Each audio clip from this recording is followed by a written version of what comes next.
galaxy had seen countless worlds kneel before the Empire's might, but Earth, a small blue planet orbiting an unremarkable yellow star, had existed in blissful ignorance of the vast civilization beyond its skies. That ignorance shattered on a cold December morning when sensors across the planet detected something impossible materializing beyond the moon's orbit. The International Space Station transmitted the first images, massive triangular shapes emerging from impossible rifts in space itself, their gray hulls blotting out stars. 7 Imperial star destroyers, each over a mile long, arranged themselves in precise formation above Earth's lunar surface. Smaller craft, TIE fighters by the thousands, swarmed between the capital ships like insects around a hive. The vessels bore no markings humanity recognized, but their purpose was unmistakable. This was a military fleet. In the command center of the lead star destroyer Executor's Fist, Captain Valen Cross studied the primitive world below with clinical interest. The hyperspace anomaly that had dragged his patrol fleet across dimensional barriers had been unprecedented, but the discovery was potentially valuable. Scans revealed a single inhabited world, technologically primitive, divided into competing nation-states. No planetary shields, no orbital defense platforms, not even a unified command structure. The captain allowed himself a thin smile. This would be the easiest conquest of his career. "Sir, we're receiving multiple transmissions from the surface," his communications officer reported. "Hundreds of different sources, various languages. They're attempting to establish contact." "Ignore them," Cross ordered. "Prepare a single transmission on all frequencies. Let's see if these primitives understand their situation." Within hours, every screen on Earth, television, computer, smartphone, displayed the same image. A sharp-featured human in a gray uniform with an insignia of 6 blue squares over 6 red appeared, his expression cold and efficient. Behind him, through a viewport, Earth hung vulnerable and exposed. "People of this world," Captain Cross began, his voice transmitted in flawless English, Mandarin, Spanish, and 50 other languages simultaneously through Imperial translation technology. "I am Captain Valen Cross of the Galactic Empire. Your planet has been discovered by forces beyond your comprehension. You possess resources valuable to the Empire, and your species shows potential for productive labor." He paused, letting the implications settle across 8 billion minds. "The Emperor, in his wisdom, offers you one opportunity for peaceful integration into his domain. Surrender your weapons, submit your governments to Imperial authority, accept our administration, and your transition will be managed with order and efficiency. Resist, and you will witness the full power of Imperial military doctrine. You have 72 hours to transmit your unconditional surrender. There will be no negotiation. There will be no discussion. You will comply, or you will be pacified." The transmission ended, replaced by a single image, the Imperial cog symbol rotating slowly against the backdrop of space, with Earth small and fragile beneath it. The United Nations Security Council convened within the hour in emergency session. The chamber, designed for human conflicts, now faced an enemy beyond any nightmare scenario their protocols had considered. The Secretary General's hands trembled as she addressed the assembly. "We've confirmed the transmission is genuine," she said. "Our space agencies report the ships are real.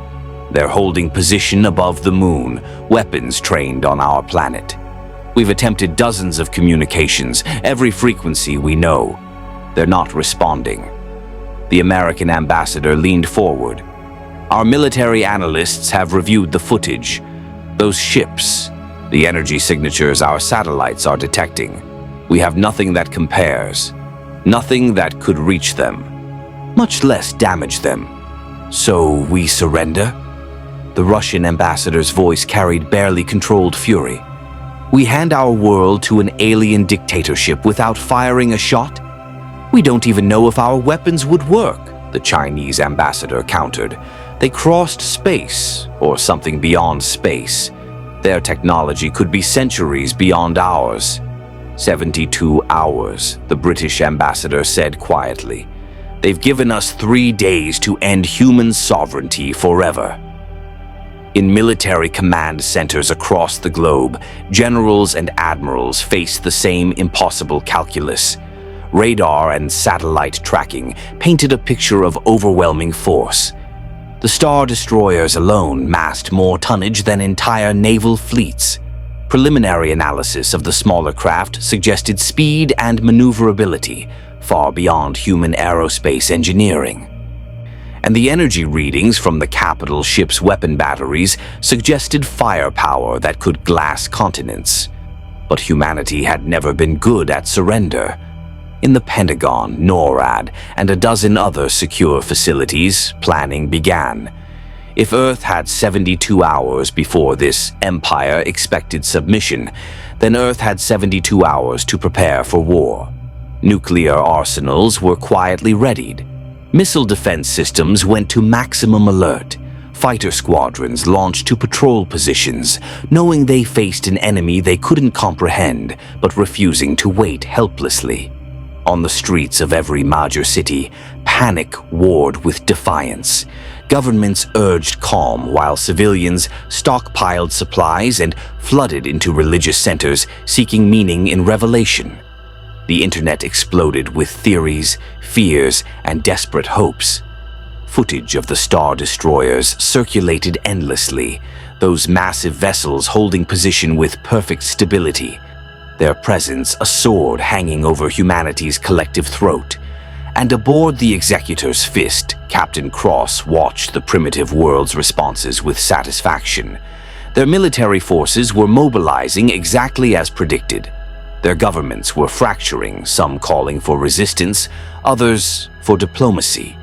Fear and chaos, the perfect conditions for conquest. In 3 days, he would demonstrate why the Empire ruled a galaxy, and this backward planet would learn the price of defiance. The countdown had begun. Earth's age of innocence was ending, and an Empire's shadow was falling across a world that had never known true tyranny. If you want to see more characters enter different universes, hit that subscribe button and drop the name of a character and the universe you'd want to see them in down in the comments below. May the Force be with you. The 72-hour ultimatum ticked down with agonizing slowness as Earth's leaders grappled with an impossible decision.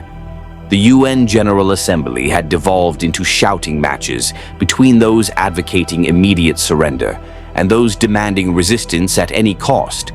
But while diplomats argued, the world's military and intelligence apparatus moved with grim purpose.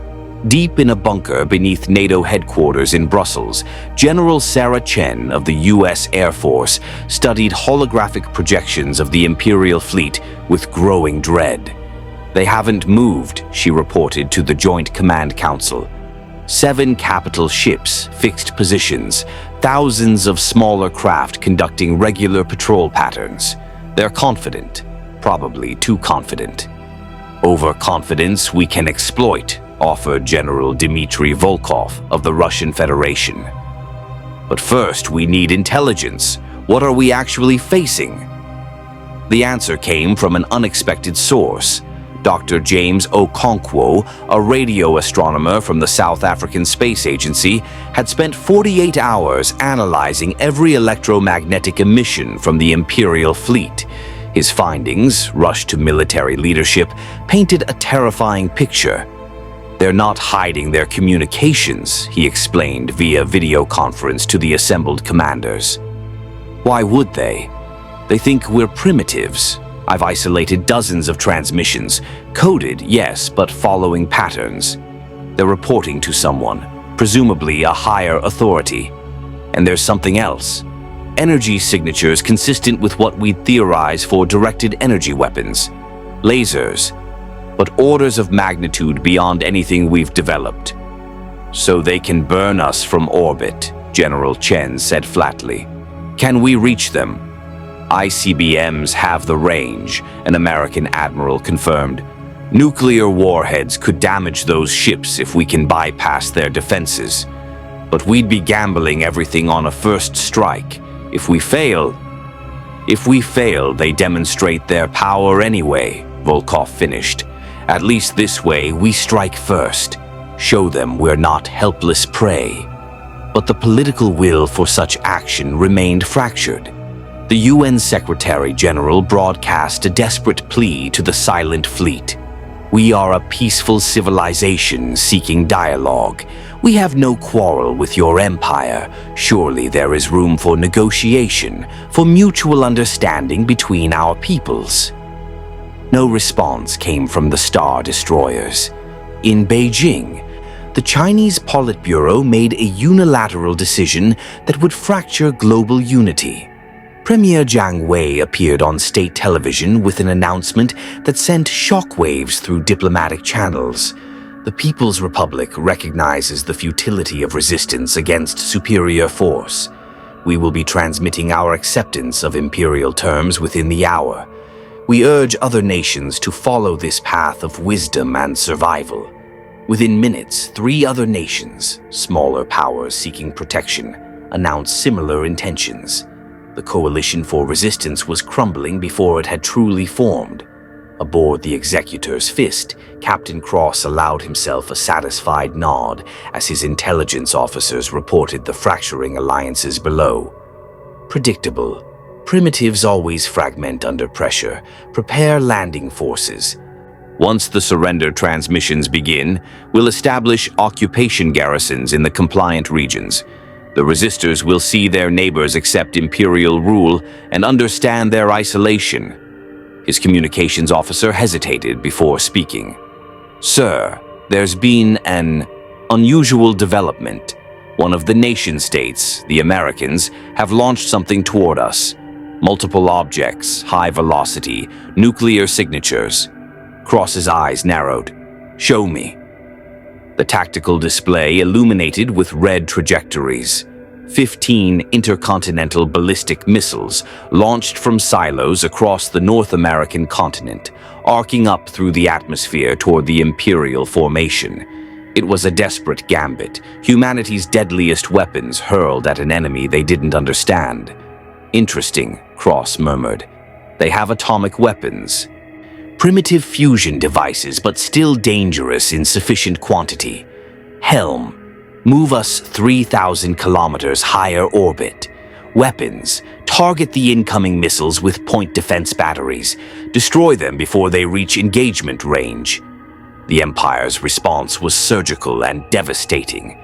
Green bolts of turbo laser fire lanced down from the Star Destroyers, each shot precisely calculated by targeting computers that had tracked rebel starfighters through asteroid fields and nebulae. The missiles, humanity's ultimate weapons, each carrying megatons of destructive force, detonated harmlessly in the upper atmosphere, brilliant flashes of light that painted the night sky with brief suns. Not one warhead reached the fleet. Excellent, Cross said. Now show them why that was a mistake. Weapons. Select a military target on the American continent. Nothing civilian. We need workers, not corpses. But make it significant. Transmit our response on all frequencies. His image reappeared on screens worldwide, but now the cold efficiency in his voice had been joined by barely concealed contempt. Your attack has been noted and neutralized. You possess atomic weapons, crude but destructive. The Empire will now demonstrate the difference between your primitive technology and true military power.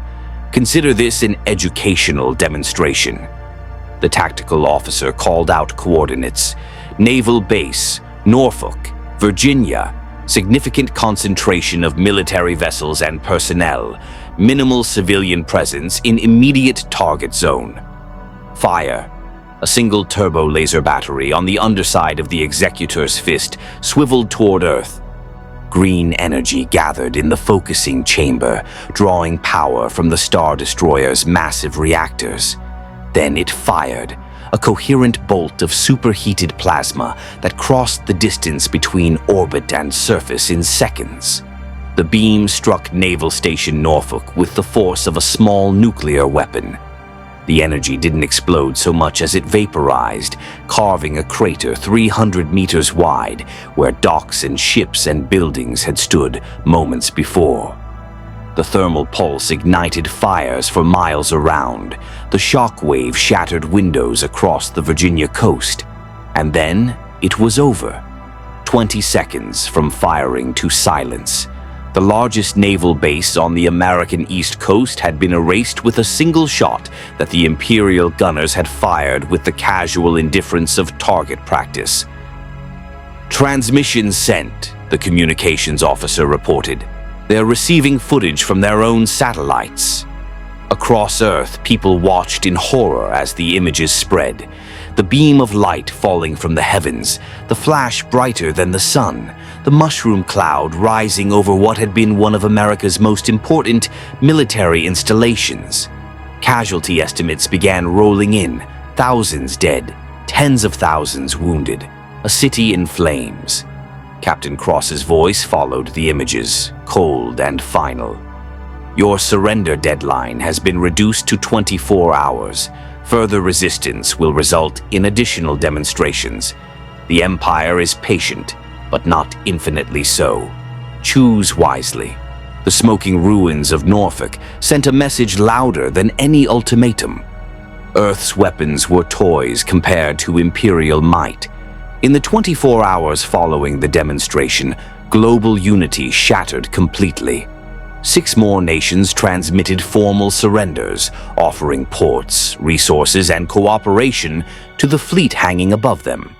The United Nations building stood half empty as delegations fled back to their capitals, each government scrambling to secure its own survival. But surrender wasn't universal. In Washington, London, Moscow, New Delhi, Tokyo, and a dozen other capitals, a different choice crystallized. If Earth was going to die, it would die fighting. "They've given us a gift," General Chen told the Emergency Security Council assembled via encrypted quantum communication. "They showed us their weapons can be targeted precisely. They want our infrastructure intact, our populations alive for labor. That means they won't just glass the planet. They need to occupy us, and occupation means exposure." "Exposure to what?" the British Prime Minister demanded. "You saw Norfolk. One shot and an entire military base ceased to exist. What can we possibly do against that?" "The same thing insurgents have done against superior forces throughout history," Chen replied grimly. "We make occupation costly. We make them bleed for every mile. They rule a galaxy. They can't keep a massive fleet here forever. Their supply lines are stretched across some kind of dimensional barrier. We make them commit resources, we study their technology, and we adapt." The French president shook his head. "You're talking about guerrilla warfare against an interstellar empire. Madness." "Perhaps," admitted General Volkov, "but consider the alternative. They want to integrate Earth into their empire as workers, resources, subjects of a totalitarian regime we've seen in their transmissions. We've studied their officer, that uniform, those insignias. This is fascism on a galactic scale. Some of us remember what that costs. Some of us swore never again. I say never again starts now." The vote was close, but resolve won. 12 major nations formed a resistance coalition in secret, even as their public statements played for time. Their militaries went underground, dispersing assets, preparing for an insurgency that would span continents. And aboard the Executor's Fist, Captain Cross prepared to demonstrate that mercy had limits. "The deadline has expired," he announced to his bridge crew. "How many surrenders?" 47 nation-states have transmitted compliance, his executive officer reported.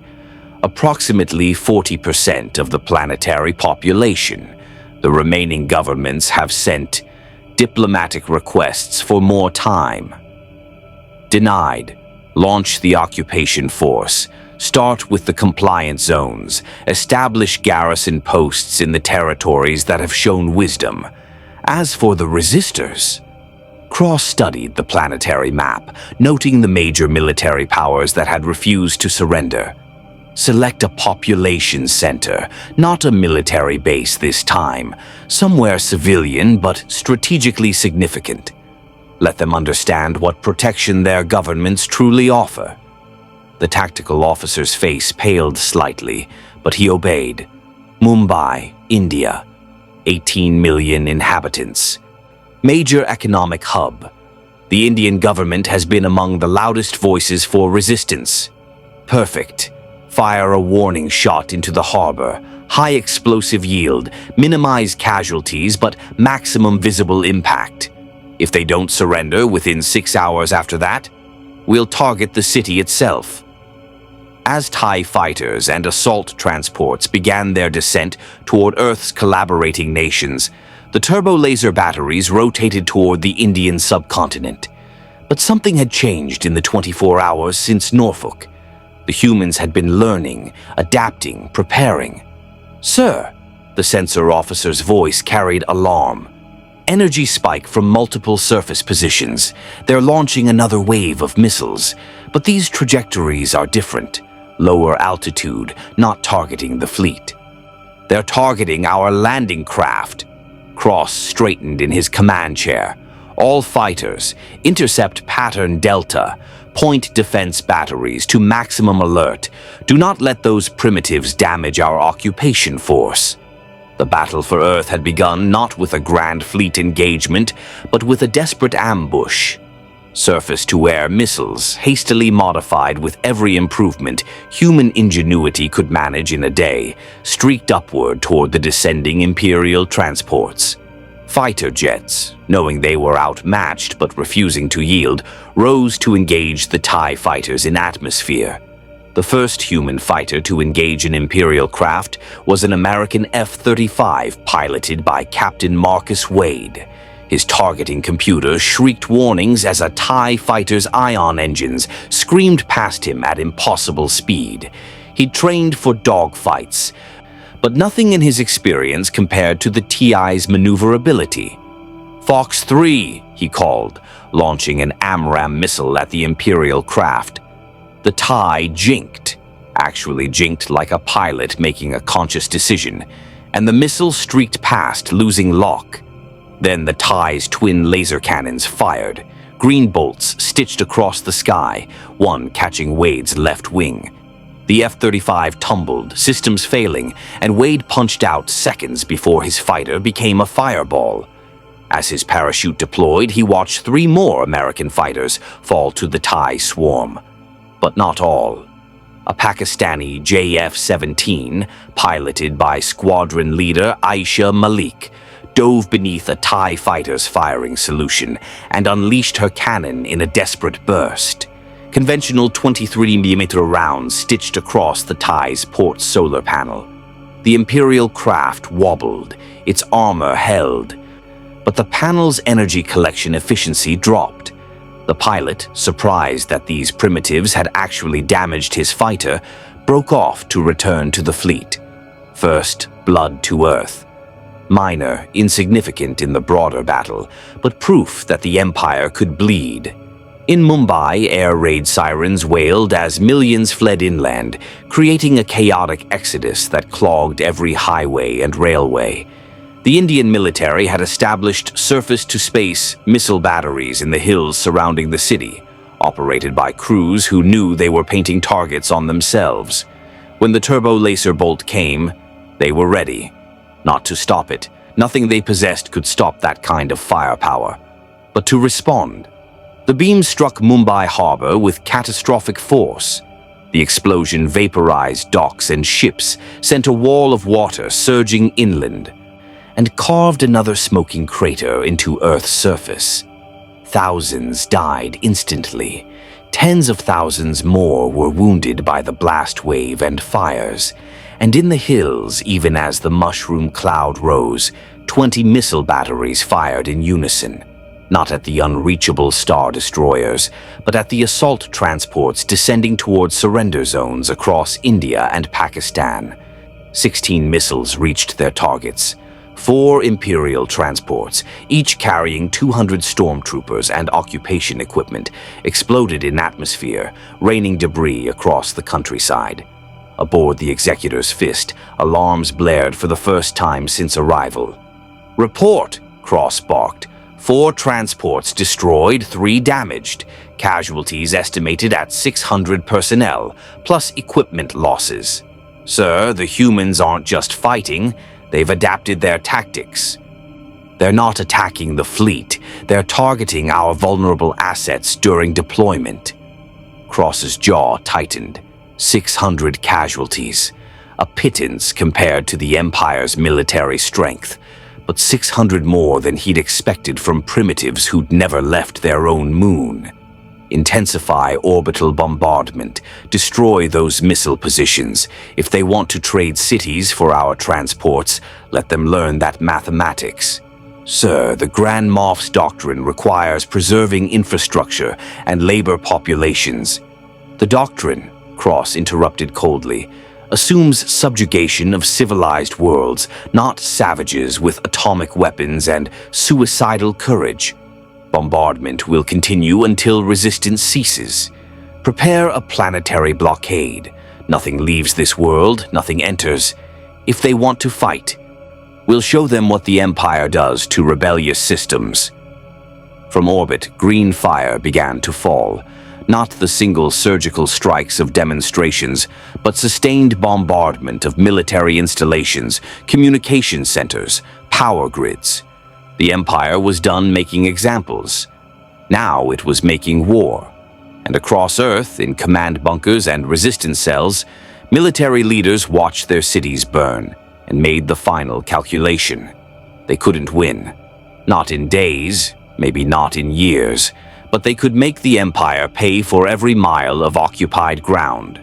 "All units," General Chen transmitted across encrypted channels to resistance forces worldwide. "The occupation has begun. Standard protocol. Retreat, regroup, resist. We're insurgents now. Make them bleed for our world." The first week of occupation shattered any illusions about peaceful Imperial integration. In the 47 nations that had surrendered, white armored stormtroopers marched through streets with the mechanical precision of an occupying army that had subjugated 1,000 worlds. Garrison posts rose overnight, prefabricated Imperial structures that looked alien and cold against Earth's architecture. Collaborating governments found themselves reduced to puppet administrations, their authority superseded by Imperial Moffs, who answered only to Captain Cross and the distant Emperor. In occupied Seoul, South Korea, citizens watched in numb silence as stormtroopers established checkpoints at every major intersection. The Korean government had surrendered after Mumbai, calculating that cooperation might spare their cities from orbital fire.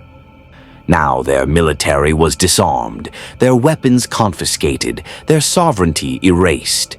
Imperial decrees appeared on every screen, curfews from sunset to sunrise, mandatory registration of all citizens, quotas for resource extraction and labor conscription. "This is the price of collaboration," whispered Lee Jin-ho to his sister as they watched stormtroopers drag a protester away from a checkpoint. The young man had been shouting about freedom, about resistance, about Korea's proud history of independence. Now he was being loaded into an Imperial transport, destination unknown. They promised protection. They delivered slavery. "Quiet," his sister hissed, glancing nervously at the nearest patrol.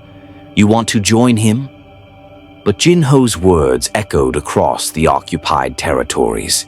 The Empire's administration was efficient, ruthless, and utterly contemptuous of human dignity.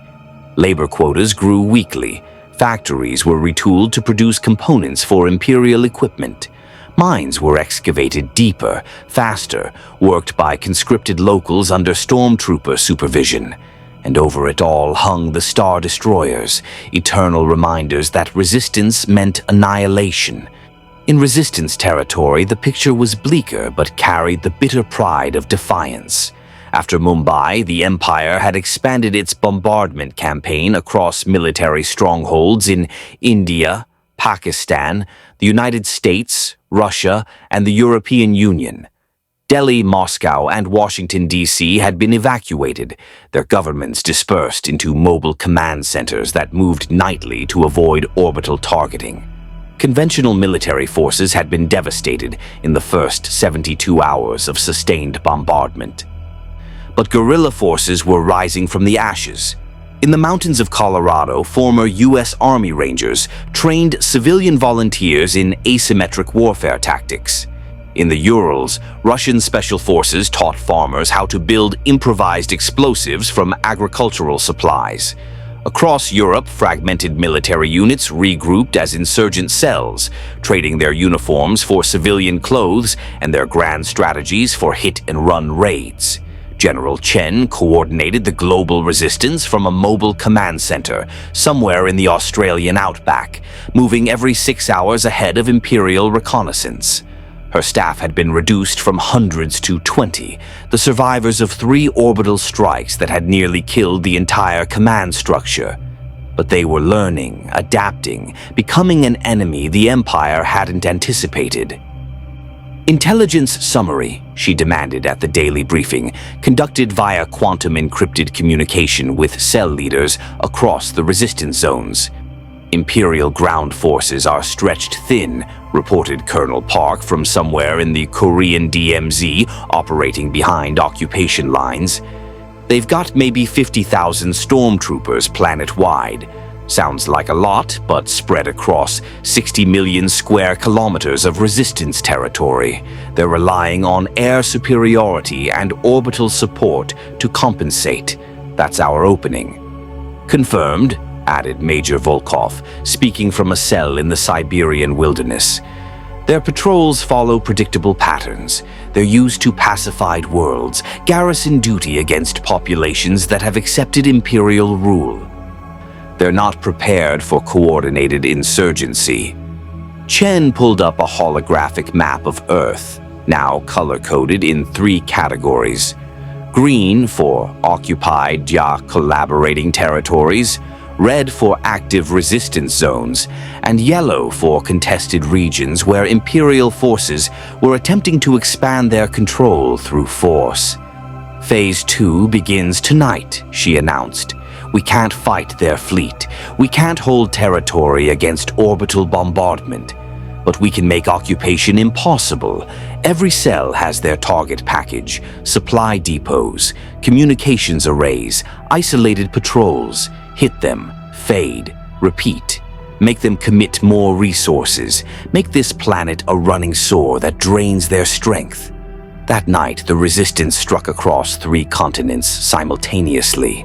In occupied Shanghai, a Chinese Special Forces unit emerged from the sewers beneath an Imperial supply depot.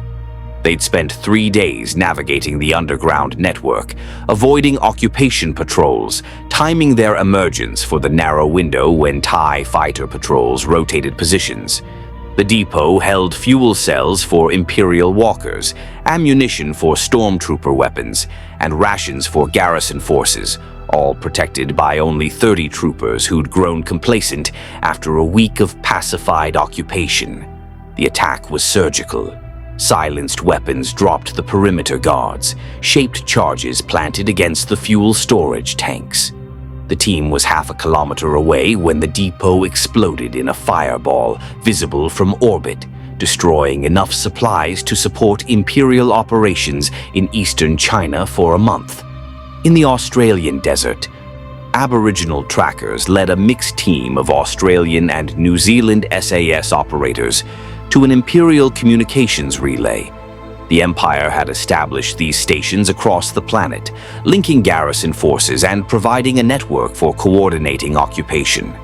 Destroying them individually meant nothing. The Empire could simply establish new ones. But if enough were hit simultaneously, at precisely AO 300 Zulu time, 47 resistance cells attacked Imperial communication stations across the southern hemisphere. Most succeeded. Some died trying. But for 6 crucial hours, Imperial forces across half the planet were isolated from Central Command, forced to operate independently, vulnerable. In those 6 hours, the resistance inflicted more casualties on occupation forces than in the previous week combined. But the Empire's response was immediate and devastating. Captain Cross, watching his casualties mount and his supply lines disrupted, made a decision that would define the occupation's brutality. "Locate the origin point of the Shanghai attack," he ordered coldly. "Triangulate based on escape vectors and probable hideouts, then level a 10-block radius around that position. These insects need to understand that attacking Imperial assets has consequences beyond their immediate targets." "Sir, that will kill thousands of civilians who had nothing to do with the attack," his executive officer protested weakly. "Precisely. Terror is a weapon, Commander. The humans will learn that for every Imperial casualty, 100 of their own will die. When the cost of resistance exceeds their capacity for suffering, they will surrender. It's a mathematical certainty." The turbo-laser bombardment fell on a residential district in suburban Shanghai at dawn. Apartment blocks, schools, markets, all vaporized in seconds. An estimated 8,000 civilians died, most of them in families that had never raised a hand against the occupation. The Empire broadcast footage of the devastation alongside a simple message: "This is the price of terrorism against the lawful Imperial administration." In her mobile command center, General Chen watched the footage with a mix of rage and anguish. 8,000 dead because her forces had destroyed a supply depot. The mathematics of asymmetric warfare were brutal. The Empire could kill civilians faster than the Resistance could kill stormtroopers. "We can't win a casualty exchange," Colonel Park said quietly over the encrypted channel. "They'll murder populations faster than we can mount operations." "I know," Chen replied, her voice hollow. "But we can't stop fighting either. Because if we surrender now, those 8,000 died for nothing. The Empire needs to learn that humans don't break easily, that occupation is costly, that this planet will resist until they leave or we're all dead." She paused, staring at the map where green, occupied territories continued to spread like a cancer across the globe. "All cells, maintain operations, increase frequency of attacks, target Imperial supply lines, communication networks, isolated patrols. Make every garrison post a potential target. Make every stormtrooper look over his shoulder. We can't match their firepower, but we can match their cruelty with determination. Earth doesn't surrender." Across the Resistance networks, the message went out. The occupation would continue, the bombardments would intensify, civilians would die in retribution, but humanity would not kneel. In orbit aboard the Executor's Fist, Captain Cross studied casualty reports with growing frustration. 2 weeks of occupation, and instead of pacification, he faced escalating insurgency. The primitives were supposed to break under orbital fire. Instead, they were adapting, learning, becoming more dangerous. For the first time since arriving in the Sol system, Cross felt something he rarely experienced: doubt. Not doubt in the Empire's ultimate victory. That was inevitable. But doubt about the timeline, the cost, the resources required to hold this single stubborn world. He pushed the doubt aside and drafted a transmission to Imperial High Command. Wherever they might be across the dimensional barrier that separated Earth from the broader galaxy. Reinforcements would be needed, additional star destroyers, occupation troops by the hundreds of thousands. This conquest was becoming a war, and somewhere in the occupied territories, in the resistance zones, and in the contested regions where Imperial and human forces clashed daily, 8 billion people looked up at the Star Destroyers in their sky and wondered the same question. How long can we survive? The arrival of Darth Vader changed everything. 3 weeks into the occupation, as resistance attacks intensified and Imperial casualties mounted beyond Captain Cross's projections, the dimensional rift above the moon tore open once more. A single vessel emerged, smaller than the Star Destroyers, but radiating an aura of menace that made veteran Imperial officers straighten unconsciously. The Executor-class Superstar Destroyer Devastator, personal flagship of the Emperor's most feared enforcer, took position at the fleet's vanguard. No announcement preceded its arrival. No explanation was offered. But every Imperial officer in the Sol system understood what it meant. Their performance had been found wanting, and the Dark Lord of the Sith had come to correct their failures personally. Captain Cross stood rigidly at attention in the Executor's Fist hangar bay as the Lambda-class shuttle descended from the Devastator. The temperature seemed to drop as the boarding ramp extended, and then he appeared, a figure that shouldn't exist, that defied natural law with every mechanical breath. Black armor reflected the hangar lights, the cape moved with unnatural purpose, and the breathing, that mechanical rhythm, echoed through the chamber like the heartbeat of death itself. Darth Vader descended the ramp with the inevitability of a falling guillotine blade. His mask turned toward Cross, and though no expression was visible behind the black lenses, the captain felt the weight of absolute judgment. "Lord Vader," Cross managed, his voice steady through sheer discipline. "The occupation proceeds according to failure," Vader interrupted, his voice a mechanical baritone that carried the finality of a sealed tomb. 3 weeks, one primitive world, and still you face organized resistance. Your bombardment strategy has killed civilians while strengthening their resolve. Your garrison forces suffer daily attacks. Explain.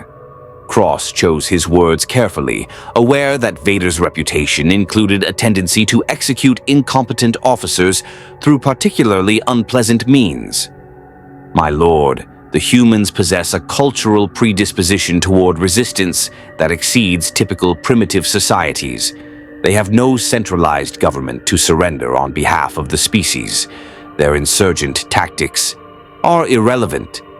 Vader's hand rose slightly, and Cross felt invisible pressure against his throat. Not choking, not yet, but a promise. "You have treated this as a conventional occupation. You have relied on fear and firepower. You have forgotten that the Emperor's will extends through more than turbo lasers." The pressure released. Cross gasped, touching his throat instinctively. "I will demonstrate the proper application of Imperial authority," Vader continued. "Assemble your command staff, prepare detailed intelligence on the Resistance leadership, and locate the world's most significant population center in active rebellion. The humans will learn what it means to defy the Empire." Within hours, the strategic calculus of the invasion shifted. Vader didn't command from the Executor's Fist. He descended to Earth itself, choosing New York City as his initial target.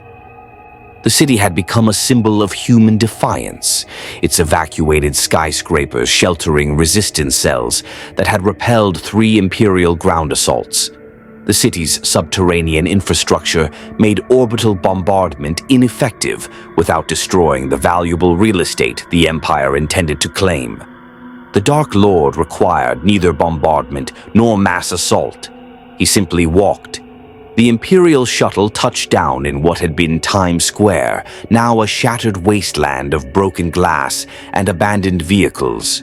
24 stormtroopers formed a perimeter, their weapons trained on the surrounding buildings where resistance fighters surely watched. Vader emerged alone, his cape settling around him with theatrical purpose, his breathing echoing off the concrete canyons. From a fortified position 3 blocks away, Lieutenant Sarah Reeves of the U.S. Army watched through binoculars, her heart racing. They'd ambushed Imperial patrols here a dozen times, using the urban terrain to negate the stormtroopers' superior technology. But this figure, this thing in black armor, radiated wrongness that made her combat-trained instincts scream warnings. "RPG teams target the figure in black," she whispered into her comm. "All other elements engage the stormtroopers on my mark. 3, 2. She never reached one.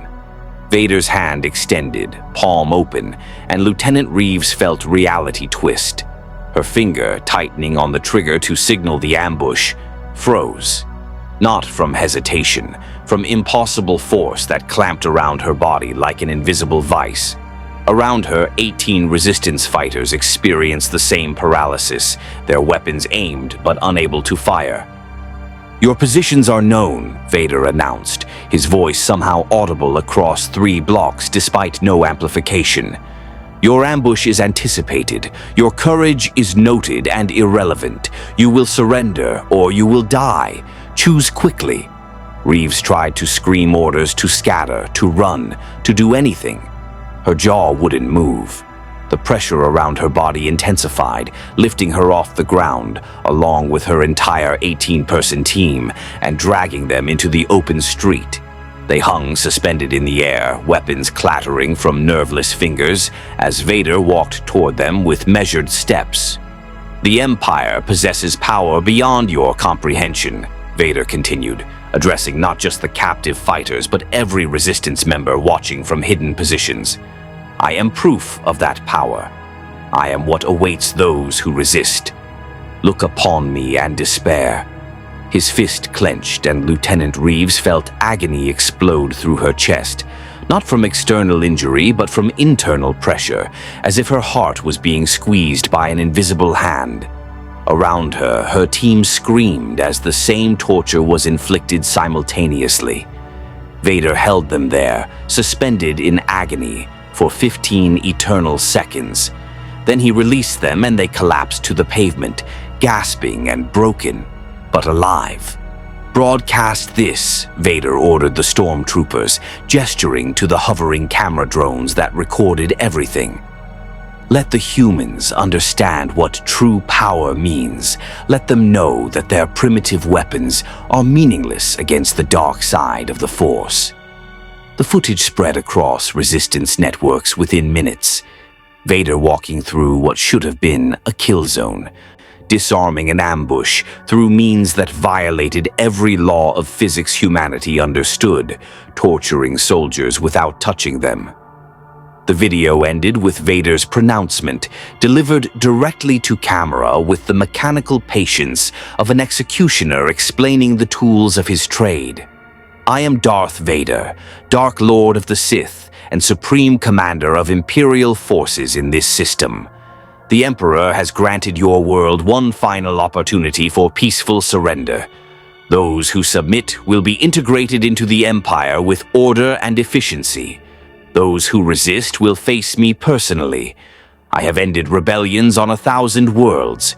Your planet will not be the exception. You have 72 hours. In resistance command centers across the globe, military leaders watched the footage with dawning horror. They'd adapted to stormtroopers, developed tactics against TIE fighters, even found ways to inflict casualties on Imperial ground forces. But this thing that could crush people without touching them, that shrugged off ambushes that should have killed any human, this was beyond their frame of reference. "What the hell is he?" General Chen whispered, replaying the footage of Vader lifting 18 armed soldiers through sheer will. "Some kind of superhuman. Genetic engineering? How do we fight that?" "We don't," Colonel Park replied grimly from his position behind Imperial lines. "General, I've been monitoring occupation zone communications. The Imperials call him Lord Vader. They fear him more than we do. Whatever he is, he's not just a soldier, he's something else. Something that makes turbo lasers look merciful." General Volkov's transmission carried unusual urgency. "We've analyzed the footage frame by frame. There's no visible technology creating those effects, no projectors, no hidden devices. He's doing it through some kind of... we don't have a word for it. The Imperials keep using a term, the Force, whatever that means." Chen stared at the frozen image of Vader, his hand extended, her soldiers floating helplessly before him. For 3 weeks, she'd maintained hope through grim mathematics. The Resistance could bleed the Empire faster than the Empire could pacify Earth. But those calculations assumed both sides played by the same physical laws. "New assessment," she said quietly. "If the Empire has individuals with abilities like this, how many? Are there more? Could there be dozens of these Force users embedded in their command structure?" The silence on the encrypted channel was answer enough. Nobody knew. The Empire possessed capabilities beyond human science, and Lord Vader might be their first demonstration of powers humanity couldn't counter. On the streets of occupied Seoul, Lee Jin-ho watched the broadcast footage on an Imperial propaganda screen and felt his spirit break. He'd maintained hope through the surrender, through the occupation, through watching his country reduced to Imperial servitude. But this figure, this Dark Lord who could kill with a gesture, what hope remained against such power? "We should have fought," he whispered to his sister, tears streaming down his face. "We surrendered for nothing. At least the Americans are dying on their feet instead of living on their knees." His sister pulled him away from the screen, glancing nervously at nearby stormtrooper patrols. "Don't talk like that. We're alive. That's enough." "Is it?" Jin-ho looked up at the Star Destroyers hanging in Seoul's sky, now joined by the massive wedge shape of the Devastator. "What kind of life is this? What kind of galaxy do they come from, where men become monsters and monsters rule worlds?" He didn't know that across the planet millions were asking the same question. And aboard the Devastator, Darth Vader meditated in his hyperbaric chamber, reviewing intelligence reports on Resistance leadership and planning his next demonstration. The humans would learn. They always learned. Fear was a universal constant, and the dark side provided fear in infinite measure. The countdown had begun again. 72 hours until Vader moved beyond warnings into eradication.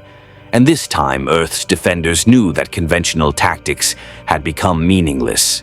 The Resistance didn't surrender. Nobody expected they would. But Vader's 72-hour ultimatum forced a desperate recalculation of what Resistance could even mean against an enemy with supernatural abilities. In the Australian outback, General Chen convened an emergency session with Resistance leaders from every active cell. The meeting was held physically rather than virtually, a risk given Imperial orbital reconnaissance, but the topic demanded it. They'd gathered in an abandoned mining facility, its underground chambers providing some protection from surveillance while quantum scramblers confused any electronic tracking. "We need to accept an uncomfortable reality," Chen began, addressing the 23 men and women who represented the last coordinated opposition to Imperial rule. "Lord Vader isn't just a propaganda weapon. He's a genuine tactical advantage that changes battlefield mathematics. In New York, he neutralized an entire ambush position without firing a shot. How do we counter that?" "We don't," said Colonel Park bluntly. The Korean officer had infiltrated back into Resistance territory specifically for this meeting, risking execution to deliver first-hand intelligence from the occupied zones. "I've interviewed survivors of Vader encounters across 3 continents. Consistent reports. He can sense ambushes before they're sprung, deflect weapons fire without shields, kill from a distance through means nobody understands.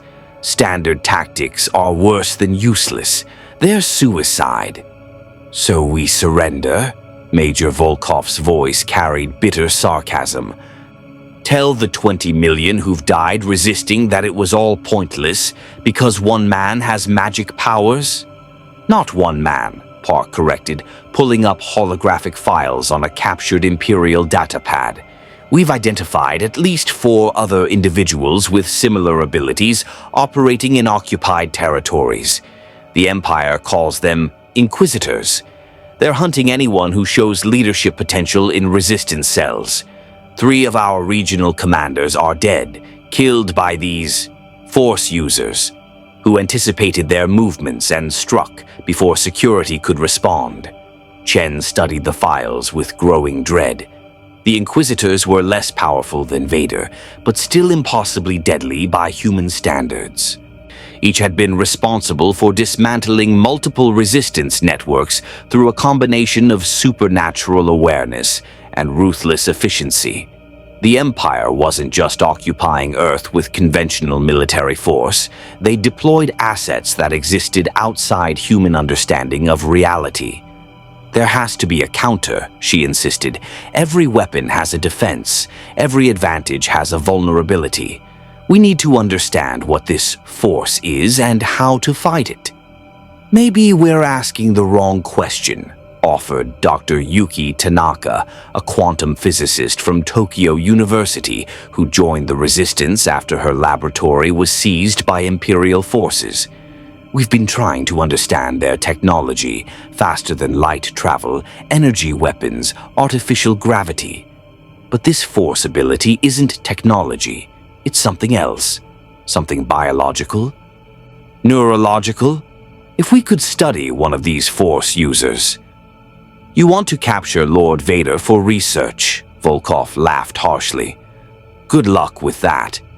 Not Vader, Tanaka replied, but the Inquisitors are vulnerable. They operate with smaller security details. They've gotten confident, even arrogant about human inability to threaten them. If we could capture one alive, sedation, electric shock, something that bypasses their supernatural abilities, we might learn something useful. The discussion continued for hours, cycling between desperation and determination. Plans were drafted and discarded. Resources were allocated for experiments that would have seemed insane a month ago, attempts to understand if the force could be blocked, jammed, or somehow countered through technological means. But while the resistance leadership debated strategy in underground bunkers, Vader had already moved beyond warnings into systematic eradication. His target was London. The city had become the coordination hub for European resistance operations, its leaders operating from the underground metro system, using the labyrinthine tunnels to evade orbital targeting. Imperial ground forces had launched 3 major assaults into the underground, each repelled with heavy casualties by defenders who knew every tunnel, every choke point, every hiding spot. Vader required no assault force. He simply descended into the darkness alone. The London Cell's command post was hidden in a disused section of the Northern Line, 70 meters underground, accessed through routes that had been carefully mapped and trapped against Imperial discovery. James Mitchell, formerly a colonel in the British SAS, and now the Resistance's European coordinator, watched security feeds from a dozen hidden cameras as stormtroopers established a perimeter around the Leicester Square station entrance. Standard probe, he told his staff. They'll send a patrol down, we'll ambush them at the first junction. They'll retreat and call for orbital support that can't reach us down here. Same pattern for 2 weeks. Then the cameras at the station entrance showed something different. A single figure in black armor descended the stopped escalators, his cape dragging across the steps, his breathing audible even through the surveillance audio. No stormtroopers accompanied him, no support elements. Just Vader, walking into the darkness like he was taking an evening stroll. "Everyone to defensive positions," Mitchell ordered, his voice tight. "All cameras tracking the target. Prepare charges at tunnel junctions. If we can't stop him, we collapse the tunnels behind us and retreat through secondary routes." But Vader didn't follow standard patrol patterns. He didn't proceed cautiously through the dark tunnels, checking corners and clearances. He simply walked forward with absolute certainty, turning at intersections without hesitation, moving through the maze as if following a map only he could see. Because he was. The Force showed him the fear signatures of hiding humans, the heat of their bodies, the electromagnetic traces of their equipment. The Underground's tactical advantage was meaningless against an enemy who could sense life itself. Mitchell watched in horror as Vader walked directly toward their position, ignoring the false trails and dummy positions the Resistance had carefully constructed. He knows where we are. He's tracking us somehow. Prepare to detonate charges and evacuate through... The explosion cut him off. One of the tunnel traps, a shaped charge designed to collapse the ceiling on pursuing stormtroopers, detonated ahead of schedule. Hundreds of tons of concrete and steel crashed down onto the tunnel through which Vader approached. Enough debris to bury an entire platoon, to block the passage for days. Through the dust cloud, mechanical breathing continued. Mitchell zoomed his camera feed and felt his blood freeze. Vader stood amidst the rubble, unhurt, one hand raised. The debris that should have buried him hung suspended in the air around him, held by invisible force. With a casual gesture, the Dark Lord pushed the rubble aside, clearing the tunnel through sheer will. "Fall back!" Mitchell screamed. "All units, emergency evacuation. This position is compromised." But evacuation routes required time, and Vader had already reached the outer security perimeter. The first Resistance fighters he encountered opened fire with everything they had: assault rifles, shotguns, even a captured Imperial blaster. Every shot missed or was deflected by something invisible around the Dark Lord's body. He extended his hand and 3 fighters were lifted off their feet, slammed into the tunnel walls with bone-breaking force. Mitchell grabbed the detonator for their fail-safe, explosives planted throughout the command post, designed to destroy all intelligence if capture was imminent. His finger found the trigger as Vader rounded the final corner into the main chamber. Their eyes met across 30 meters of tunnel. Mitchell saw his reflection in those black lenses and understood that he was looking at death. "For Earth," he whispered, and pressed the detonator. Nothing happened. Vader's fist was clenched, and Mitchell felt the device in his hand crumple like paper, circuits fusing, trigger mechanism destroyed through means that defied physics. "Brave," Vader acknowledged, his mechanical voice echoing through the chamber. "Foolish, but brave. The Emperor values courage even in rebels. You will be given the opportunity to demonstrate that courage in productive service. Surrender your personnel and intelligence, and your deaths will be swift rather than prolonged." Mitchell spat at Vader's feet. "We're the British Army. You fascist bastard. We don't surrender. Then you will serve as an example." What followed was broadcast live across every screen in the occupied territories and transmitted to resistance cells worldwide. Vader's interrogation of the London command staff was methodical, brutal, and ultimately successful.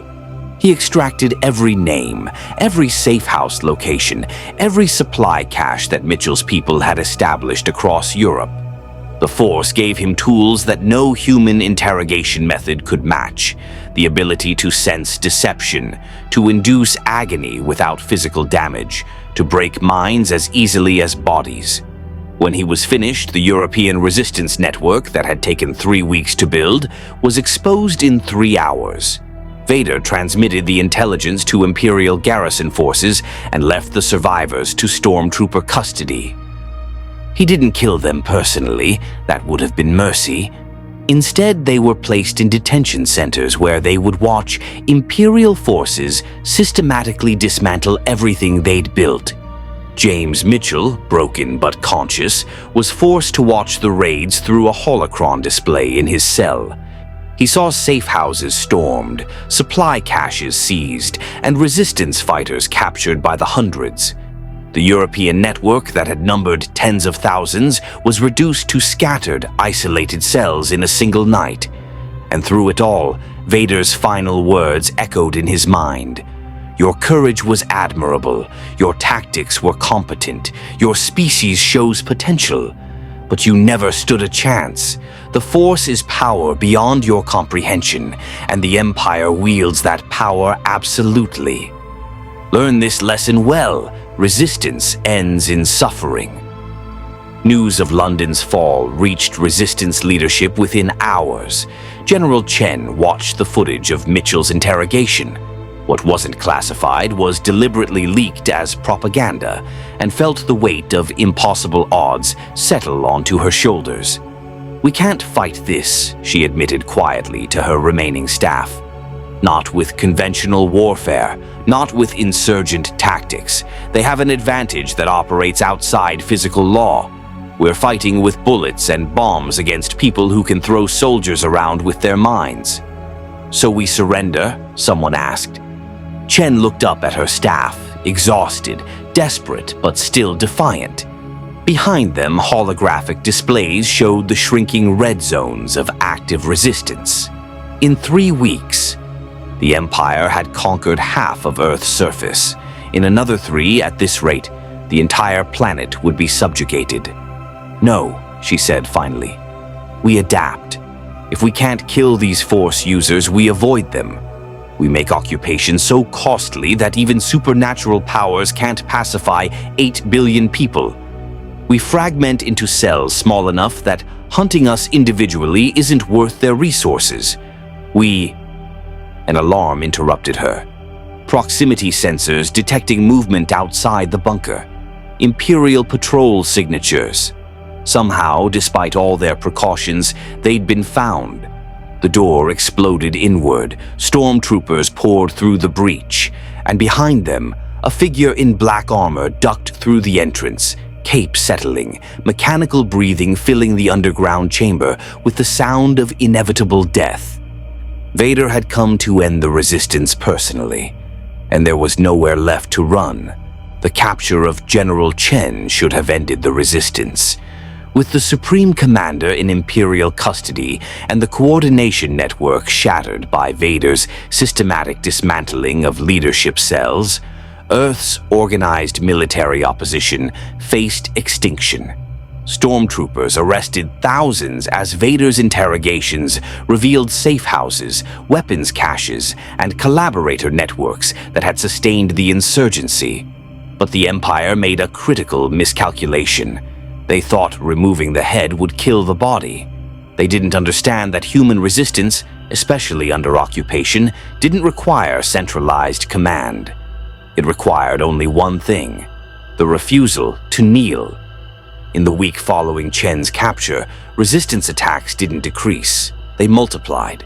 Local cells, freed from strategic coordination but still burning with defiance, launched independent operations across every continent. The attacks were smaller, less coordinated, but more numerous and unpredictable. The Empire had been fighting a conventional insurgency with identifiable leadership. Now they faced something closer to spontaneous rebellion, a virus of defiance that spread faster than Force users could track. In occupied Paris, a former schoolteacher named Marie Dubois organized her neighborhood into a passive resistance network. They didn't attack stormtroopers. That would bring orbital fire. Instead, they sabotaged Imperial equipment subtly. A loose bolt here, contaminated fuel there, incorrect coordinates fed to patrol routes. Nothing dramatic, but cumulatively devastating to occupation efficiency. In the ruins of Mumbai, where the harbor still smoldered from the first Imperial demonstration, children too young to carry weapons became the Resistance's eyes.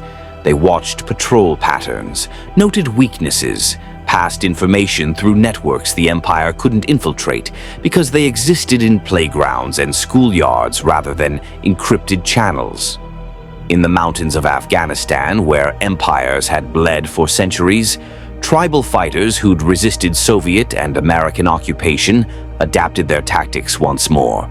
They couldn't hurt Star Destroyers, but Imperial ground patrols? Those were just another occupier making the same mistakes in unfamiliar terrain. The Empire's response was predictably brutal. For every sabotaged patrol, a city block was leveled. For every stormtrooper killed in ambush, 100 civilians were executed publicly. Terror as policy, calculated to break the human spirit through mathematics of suffering. But Vader, reviewing casualty reports in the Devastator's command chamber, recognized the flaw in this strategy. Every civilian execution created new resistance fighters. Every demolished neighborhood scattered survivors who carried grudges and knowledge of Imperial brutality. They were winning battles while losing the war of occupation. Captain Cross, Vader's mechanical voice carried over the comm system to the Executor's fist. Your scorched earth tactics are creating more insurgents than they eliminate. Alter your approach. Cross, standing rigid before the holographic projection of the Dark Lord, struggled to maintain composure. 3 weeks under Vader's command had taught him that the Dark Lord tolerated neither failure nor excuse.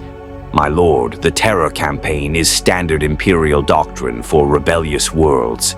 Eventually, the civilian population's survival instinct overwhelms their resistance impulse.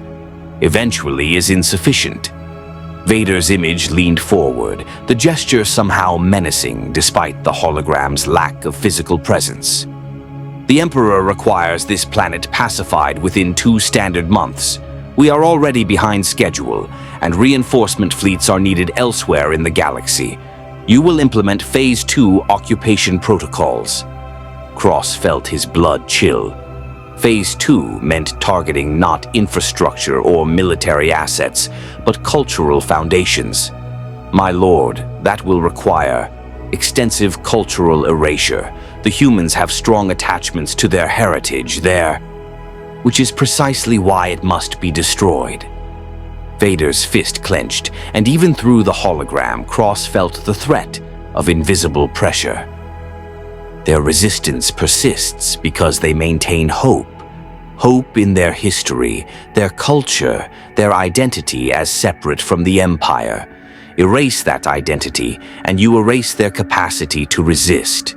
Begin with monuments of historical significance, libraries, museums, religious centers, anything that reinforces their primitive nationalism rather than imperial unity. The orders went out within hours. Across occupied territories, stormtroopers received new target lists that made even hardened veterans hesitate. The Eiffel Tower in Paris, the pyramids of Giza, the Great Wall of China, the Taj Mahal, the Statue of Liberty, St. Peter's Basilica, Mecca's Grand Mosque, thousands of sites across the planet, each representing centuries of human achievement and cultural identity marked for destruction. The first demonstration came at dawn in occupied Rome. The Vatican, empty of its civilian population, but still standing as a symbol of Catholic faith and human artistic achievement, was surrounded by imperial forces. Pope Francis himself, refusing to evacuate, stood on the steps of St. Peter's Basilica as Vader's shuttle descended. The Dark Lord emerged alone, his cape dragging across the ancient stones, his breathing echoing off architecture that had stood for nearly 2 millennia. The Pope, an old man whose gentle faith had sustained millions, watched Vader's approach with the calm acceptance of a martyr. "You come to destroy what we have built," the Pope said softly, his English accented but clear. "To erase our faith, our history, our connection to the divine. But you cannot destroy what lives in hearts rather than stone." Vader stopped 3 meters away, towering over the elderly man. "Your faith is irrelevant. Your history is irrelevant. Your connection to primitive deities is irrelevant. Only the Empire matters. Only the Emperor's will. You have one opportunity to demonstrate wisdom. Order your followers to cease resistance, to abandon this building peacefully, and I will grant it a swift end rather than making it a tomb." The Pope smiled sadly. "I am an old man, Lord Vader. You frightened me when I first saw your broadcast, this figure of nightmare and machine. But I have spent my life believing in powers beyond the physical, in forces that transcend material reality. You wield your force with such certainty, such absolute control. But tell me, does it bring you peace? Does it bring you joy?" For the first time since arriving in the Sol system, Vader hesitated. The question struck something buried beneath the armor, beneath the mechanical breathing, beneath the dark side's cold power. For a fraction of a second, the face of a young man on Tatooine flickered in his memory, a boy who'd dreamed of freeing slaves, of helping people, of... The moment passed. The dark side reasserted control, crushing sentiment with familiar ease. "Peace is a lie," Vader replied, his voice flat and final. "There is only power. I have given you your opportunity. You refuse it. Very well, your death will be..." "No." The voice came from behind Vatican security barricades. Then another. "No." And another, until hundreds of voices, priests, nuns, and civilians who'd refused evacuation, emerged from hiding, standing between Vader and the Basilica. They carried no weapons, offered no violence, simply stood in silent witness, human shields protecting stone and history. Vader could kill them all with a gesture. The Force gave him that power, absolutely. He could choke the life from every throat simultaneously, or simply order orbital bombardment to reduce the entire complex to rubble. But something in their defiance, this weaponless courage, this acceptance of death for principle, reminded him of someone he'd once been, in a life that seemed more dream than memory. "You accomplish nothing," Vader said, addressing the crowd. "I can destroy this place and everyone in it within seconds. Your martyrdom is meaningless." "Perhaps," the Pope acknowledged, "but it will be witnessed, recorded, remembered. You can destroy stone, Lord Vader, but you cannot destroy the idea of resistance. Every monument you demolish makes you not stronger, but more desperate. The Empire may conquer our world, but you will never conquer our spirits." Vader's hand rose. The crowd tensed, prepared for death. But instead of force lightning or telekinetic violence, the Dark Lord simply turned away, ascending his shuttle ramp without another word. The Lambda-class craft lifted off, leaving the Vatican intact and its defenders alive but confused. Aboard the shuttle, Vader sat in silence, his thoughts churning in ways they hadn't for years.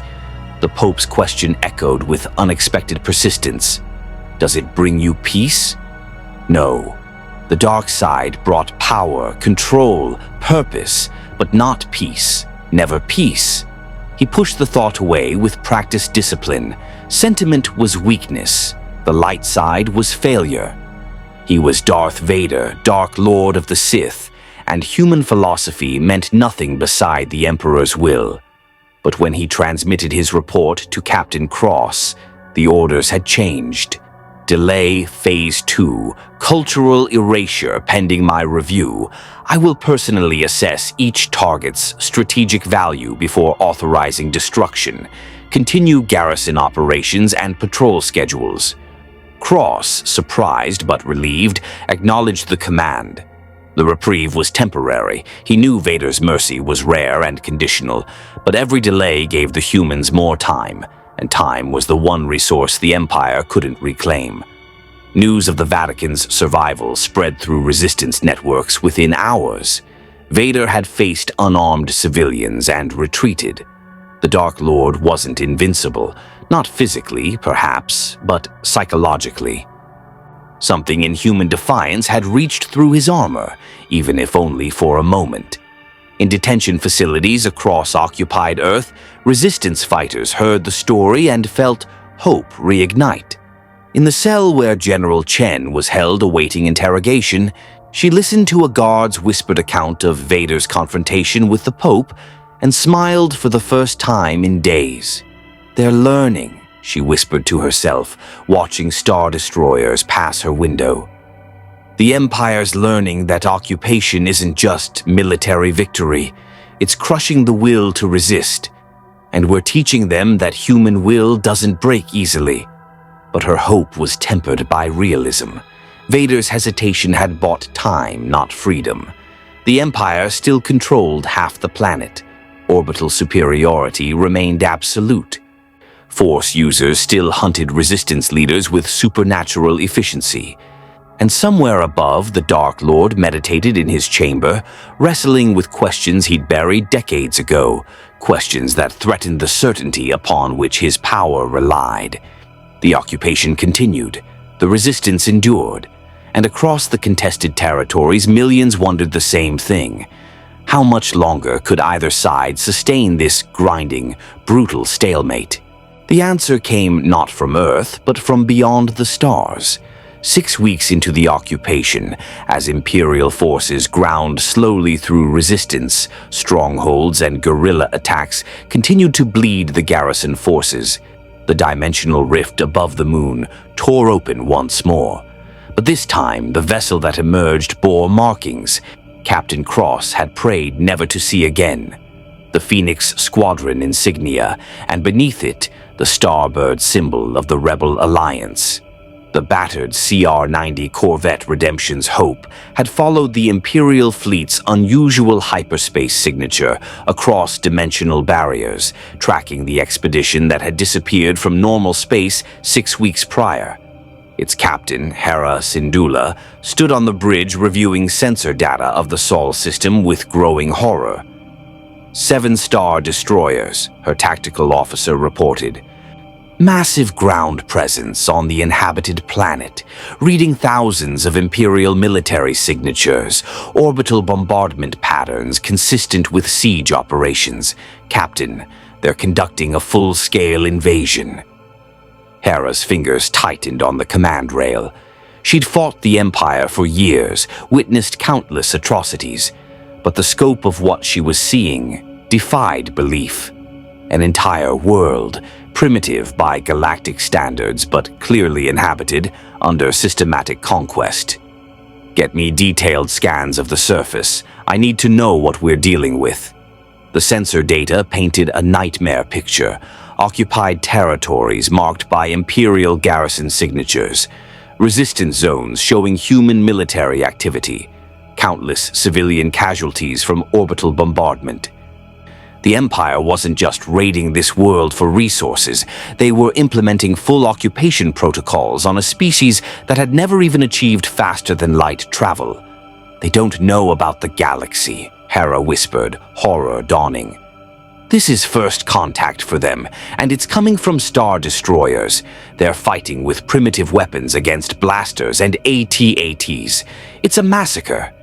Her executive officer, a former Republic pilot named Koran, shook his head in disgust. What do we do, Captain? We're 1 corvette against 7 star destroyers. We can transmit what we're seeing back to Alliance Command, but help is weeks away even if they mobilize immediately. Hera studied the tactical display, her tactical mind racing through options. The Rebel Alliance was stretched thin across the galaxy, fighting desperate battles against overwhelming Imperial forces. They couldn't divert significant resources to rescue 1 primitive world, no matter how unjust the conquest. But doing nothing meant condemning billions to slavery. We do what we always do, she said finally. We give them hope. Communications prepare a tight beam transmission to the resistance zones. Use all frequency bands. If they're even slightly advanced, they'll pick it up. And navigation plot us an intercept course for the Devastator. If Vader's here, that's his flagship. That's suicide, Koran protested. 1 corvette against a superstar destroyer will be destroyed in minutes. Maybe, Hera acknowledged, but first we'll get their attention. And while the Empire's focused on us, we buy the humans time. Time to coordinate, to prepare, to understand they're not alone in this galaxy. that there are people fighting the Empire across 1,000,000 worlds, that this darkness isn't inevitable. The Redemption's hope broke from its concealed position behind the moon, accelerating toward the Imperial fleet at maximum sublight speed. Hera recorded a simple message, broadcasting it toward Earth on every frequency her communication suite could generate. People of Earth, this is Captain Hera Syndulla of the Rebel Alliance. You're facing an enemy that has oppressed a galaxy, but you're not facing them alone. We've fought the Empire for years. We've learned its weaknesses. We've proven that tyranny can be resisted. I don't know if you can understand me, but if you can, know this. You're not primitives, you're not alone, and you're not defeated. The Force is with you. On Earth, in resistance bunkers and occupied territories, in military command centers and civilian hideouts. The transmission was received with stunned disbelief. The message repeated in multiple languages, translated by Alliance protocols designed for first contact scenarios, and attached to it came data, tactical information on Imperial forces, weak points in Star Destroyer designs, strategies the rebellion had used successfully against occupation forces. It was a treasure trove of intelligence that transformed the Resistance's understanding of their enemy. The Empire wasn't all powerful. Across the galaxy, people were fighting back and winning. In occupied London, where James Mitchell had been broken by Vader's interrogation, surviving Resistance members received detailed schematics of Imperial walkers, weak points in the neck joints, vulnerabilities in the leg actuators, tactics for urban combat that rebel forces had developed through bitter experience. In the Australian command center, where General Chen's captured staff struggled to reorganize, the transmission provided something more valuable than tactics, proof that the Empire could be beaten, that tyranny wasn't eternal, that somewhere out there, people who understood what they were facing were achieving victories. But aboard the Devastator, Vader sensed the rebel presence before sensors detected it. The Force carried warnings of familiar enemies, of threats he'd faced 100 times across the galaxy. A single corvette, insignificant by military standards, but potentially catastrophic to the occupation's psychological warfare. "All fighters, launch," he commanded. "Destroy that vessel before it can transmit further intelligence to the surface. No survivors." TIE squadrons poured from the Imperial fleet, a swarm of eyeball fighters converging on the lone rebel ship. The Redemption's Hope's gunners opened fire with turbo lasers, but a single corvette's weapons against hundreds of fighters was mathematics that ended only one way. "Hull breaches on decks 3 and 4, Corrin reported as TIE laser fire stitched across their shields. "We've lost our starboard battery. Captain, we need to jump to hyperspace before they tear us apart." "Not yet," Hera insisted, her hands dancing across the helm controls in evasive patterns that bought precious seconds. "Transmission is still uploading. The humans need this data. Hold together a little longer." But the Empire wasn't satisfied with simply destroying the corvette. Vader himself launched in his TIE Advanced X-1, the distinctive fighter screaming through space toward the rebel vessel with deadly purpose. His targeting computer locked onto the corvette's bridge, his finger tightening on the trigger for a killing shot that would end the transmission and eliminate the threat. Then something unexpected happened. From Earth's surface, a signal, not a weapon but a message, broadcast on the same frequency Hera had used. "Rebel ship, this is what remains of Earth Resistance Command. Your transmission received and distributed. You've given us more hope than you can know. We're uploading our tactical data, 3 weeks of combat experience against Imperial occupation. Maybe it'll help your fight. Give them hell for us." The data transfer hit the Redemption's Hope's computers, even as Vader's fighter closed to firing range. Combat logs, patrol patterns, Imperial force distributions, terrain advantages, everything the Resistance had learned through blood and sacrifice. Information that could help rebel forces across the galaxy fight more effectively against occupation. Hera made her decision instantly. Koran, prepare jump to hyperspace. Send the package to Alliance Command marked critical priority, and... She smiled sadly at the view screen where Earth hung, that blue marble fighting impossible odds. Tell them we're naming a squadron after them. The Earth Squadron. Because they earned it.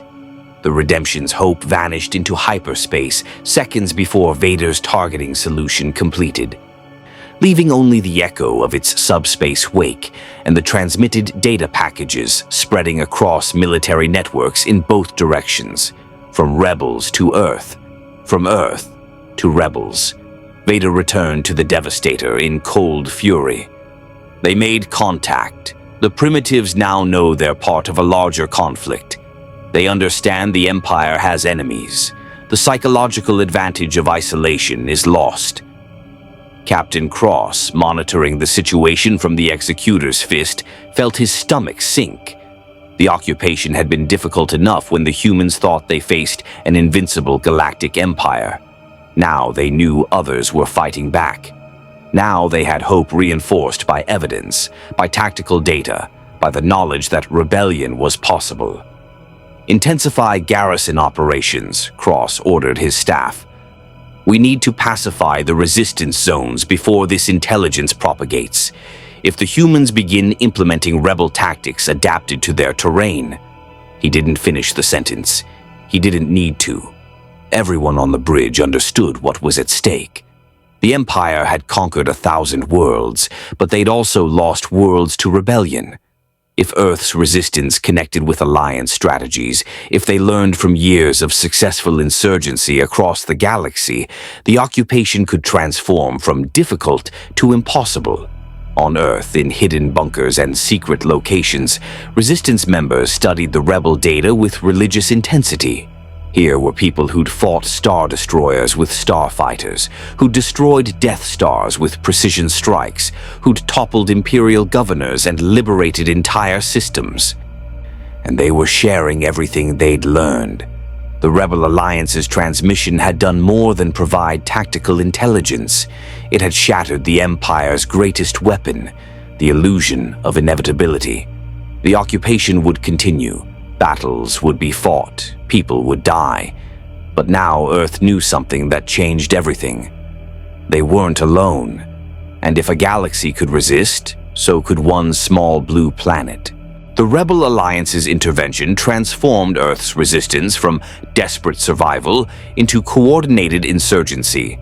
Within 72 hours of receiving the tactical data, resistance cells across 3 continents implemented strategies that had proven effective against Imperial occupation on dozens of worlds. The results were immediate and devastating to Imperial force projections. In the forests of the Pacific Northwest, American resistance fighters adapted rebel tactics from the Battle of Endor. They'd studied the logs obsessively, how Ewoks with primitive weapons had defeated stormtroopers through terrain advantage and guerrilla coordination. The humans possessed far better technology than Ewoks and intimate knowledge of their home ground. Imperial patrols that had grown complacent after weeks of occupation suddenly found themselves facing an enemy that fought like experienced rebel commandos. The ambush in Olympic National Park became legendary in resistance circles. A full Imperial platoon, 40 stormtroopers supported by 2 AT-ST walkers, was baited into dense forest terrain using a fake distress signal from a captured supply convoy. The Resistance had spent 3 days preparing the kill zone, applying lessons from Rebel after-action reports about walker vulnerabilities. When the AT-STs entered the designated zone, hidden teams struck simultaneously. Cables, stronger than the primitive ropes rebels had used but following the same principle, wrapped around the walkers' legs at ankle joints, where armor was thinnest. The towering vehicles crashed into the forest floor with satisfying violence. Thermite charges placed precisely at neck joint, weak points identified in the rebel schematics, melted through the walker armor.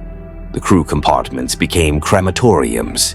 The supporting stormtroopers, trained for open combat and garrison duty, found themselves isolated in terrain that negated their superior firepower. Resistance fighters struck from concealment, disappeared into underbrush, and struck again from different angles. Of the 40 stormtroopers who entered the forest, only 7 escaped to report the massacre. Similar ambushes erupted across resistance zones. In the mountains of Afghanistan, where tribal fighters had defeated empires for centuries, they now added rebel tactics to their traditional strategies. In urban ruins across Europe, resistance cells implemented protocols from the rebel defense of Hoth Base, fighting retreats designed to inflict maximum casualties while preserving resistance forces. But the most significant change wasn't tactical, it was psychological. The rebel transmission had proven that the Empire could lose. That proof ignited something in occupied territories that terror bombardments couldn't extinguish: hope as a weapon. In occupied Seoul, Lee Jin-ho listened to pirate broadcasts of the rebel message, translated into Korean by resistance technicians. He heard Captain Syndulla's words, "You're not alone," and felt chains he hadn't known existed begin to break. For weeks, he'd watched his country kneel to Imperial occupation, watched collaborator governments enforce Imperial decrees, watched his people reduced to laborers in their own land. Now he understood that submission wasn't inevitable, that resistance was possible, that others across a galaxy had faced these same star destroyers and refused to surrender. "I'm joining them," he told his sister that night, speaking quietly in their monitored apartment. "The underground, the resistance. There are cells operating even here in the occupation zones." His sister grabbed his arm desperately. "They'll kill you. You saw what happened to the protesters. The Empire doesn't show mercy to resistors." "I know," Jin-ho replied, "but I'd rather die fighting than live as a slave. The rebels proved it's possible to win. If they can resist across the galaxy, we can resist here. This is our world, our home, and I'm done kneeling." His choice echoed across occupied territories. Thousands, then tens of thousands, made the same decision. Collaborator governments found their authority eroding as citizens refused labor quotas, sabotaged Imperial equipment, and fed intelligence to resistance networks. The occupation's grip, already strained by persistent insurgency, began to slip as the population itself became actively hostile. Aboard the Devastator, Vader reviewed the casualty reports with cold fury. Imperial losses had tripled in the week following the rebel transmission. Garrison forces were requesting reinforcements. Supply lines were under constant attack. Occupation governors reported deteriorating control even in supposedly pacified zones. "The Alliance has turned this into a proxy war," Captain Cross reported via hologram, his face haggard from stress and lack of sleep. "They didn't commit forces. They didn't need to. They just gave the primitives knowledge. And that's proving more dangerous than weapons. The humans are learning faster than we can adapt. They're implementing tactics that took rebels years to develop, and they're doing it in weeks." Vader's fist clenched, and across the hologram transmission, Cross flinched as furniture in his office began to tremble from telekinetic pressure. "Then we will demonstrate that knowledge is insufficient against true power. Assemble all available forces. We will crush the largest resistance stronghold completely, destroy their capability to organize, their will to fight, and their hope of victory. Where is their primary coordination center?" Cross checked his intelligence reports, though he already knew the answer. "Central Australia. They've dispersed into mobile units. But signals intelligence suggests a major command center coordinates operations from somewhere in the outback. We've been unable to pinpoint exact location due to terrain and their electronic countermeasures." "I will locate them personally," Vader replied. "The Force will reveal what sensors cannot. Prepare a full assault force, all available ground troops, air support, and orbital fire support. When I locate the target, I want the capability to annihilate it utterly. No survivors, no intelligence recovery. We will send a message. Alliance with rebels brings only death. The assault began at dawn 3 days later. Vader descended to Australia in a shuttle escorted by an entire TI fighter wing. His presence in the Force extended like a search beam across the vast emptiness of the outback. He sensed them, hundreds of life signatures clustered in underground facilities, their fear and determination bright in the Force. They knew he was coming. They were preparing to fight. General Chen, freed from detention in a daring raid by loyalist forces and now commanding resistance operations from a bunker complex 300 meters underground, watched sensor feeds as the Imperial assault force approached. Vader's shuttle at the center, surrounded by protective fighters and followed by troop transports carrying what intelligence estimated at over 3,000 stormtroopers.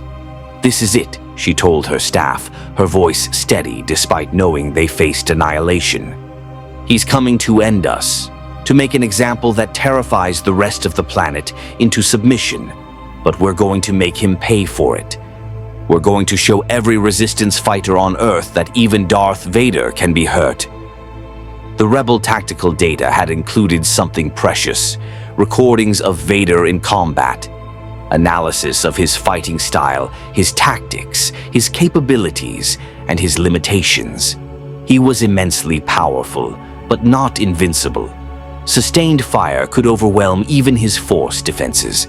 Explosives could disorient him, and most importantly, he couldn't be in multiple places simultaneously. "Implement Operation Endurance," Chen ordered. "All defensive positions active. Make him fight for every meter. And remember, we're not trying to kill him. We're trying to prove he's mortal. That's worth more than any tactical victory." The Imperial assault hit the outer perimeter with overwhelming force. Stormtroopers advanced under covering fire from AT-ATs, their formation textbook perfect, their coordination flawless. They expected resistance, trenches, bunkers, the desperate last stand of cornered insurgents. What they got was a killing field. The resistance had spent weeks preparing the approaches, guided by rebel engineers' advice via quantum-encrypted communications. Every meter of ground was trapped, mined, and pre-registered for artillery fire. Heavy weapons, captured Imperial blasters, supplemented by human anti-tank systems, opened up from concealed positions. The Imperial advance staggered as AT-ATs exploded from concentrated fire, as stormtrooper squads walked into ambushes that left only armor and ash. But the Empire had numbers and firepower that ground through defenses regardless of casualties. For every Imperial soldier who fell, 2 more advanced. Orbital fire support leveled resistance strongpoints. TIE bombers reduced bunker complexes to smoking craters.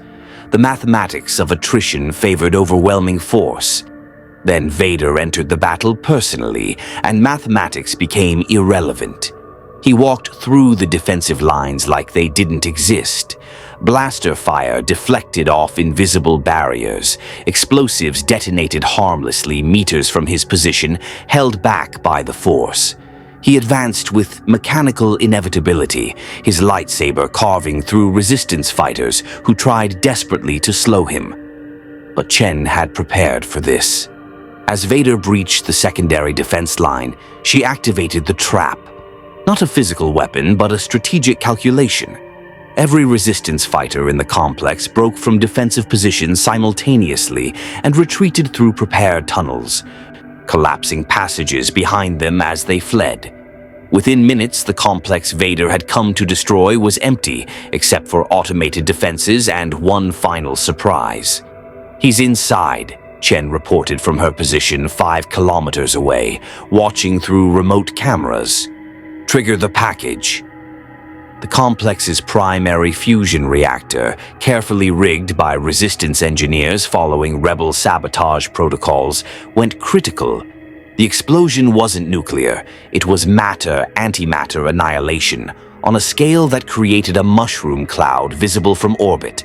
The blast vaporized everything within a kilometer radius and sent a shockwave across the desert that registered as a magnitude 5.8 earthquake. For 30 seconds, Imperial forces believed they'd witnessed Lord Vader's death. Communications erupted in confused chatter. Command chains fractured as officers struggled to understand if the Empire's supreme enforcer had just been atomized. Then, from the crater's center, a figure rose. Vader levitated himself out of the smoking pit, his armor scorched but intact, his cape burned away, but his presence in the Force stronger than ever. He'd survived through sheer power, creating a force barrier that absorbed the blast's energy at point-blank range. But he'd been hurt. His breathing was labored, his movements slower. And across every resistance network on Earth, footage of Vader crawling from the crater spread with a simple message. He bleeds. He can be hurt. He's not a god. The psychological victory was worth 1,000 tactical ones. Earth had forced Darth Vader himself to retreat, to survive rather than conquer. The resistance had been shattered tactically, but won strategically, proving that even the Empire's greatest weapon could be fought. Aboard the Devastator, medical droids worked frantically on Vader's life support systems, repairing damage from the blast. The Dark Lord endured their ministrations in silence, his thoughts darker than usual. The primitives had nearly killed him. They'd sacrificed an entire base, hundreds of fighters, just for the chance to prove he was mortal. It was, he admitted reluctantly, exactly what he would have done in their position. And that worried him more than the physical damage. The failed assault on the Australian complex marked a turning point not in military outcome. The Empire still controlled the orbital superiority and held half the planet, but in the occupation's sustainability. Captain Cross, reviewing resource allocation reports in the Executor's Fists Command Center, confronted mathematics that no amount of firepower could alter. "We've been in this system for 9 weeks," he reported to Vader via hologram, the Dark Lord now recovered from his injuries but more contemplative than before. "Our casualties exceed 12,000 personnel. Equipment losses include 47 walkers, hundreds of TIE fighters, and 6 capital ships requiring major repairs from repeated debris strikes and orbital mine deployment by the Resistance. Supply consumption is triple the projected rate. Your point, Captain?" Vader's mechanical voice carried its usual menace, but something beneath it suggested he already knew what Cross would say. "This occupation is unsustainable at current force levels, my lord. To fully pacify this planet using current strategies would require at least 20 additional Star Destroyers, 100,000 more troops, and resources that High Command cannot spare given the Alliance's activities in the Outer Rim.